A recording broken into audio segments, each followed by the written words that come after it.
have to color these birds. Okay, what are these?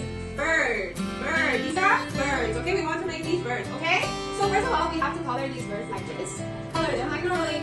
Like normal blue, we color these. Okay? And then after we colored them, we're gonna make some patterns on them. Like for example, this is a dot pattern. Look, dot, dot, dot, dot, dot, dot, dot. This is a line pattern. Look, line, line, line, line on the body. Yes? So we want to make a pattern or project with birds. Are you ready? Yeah!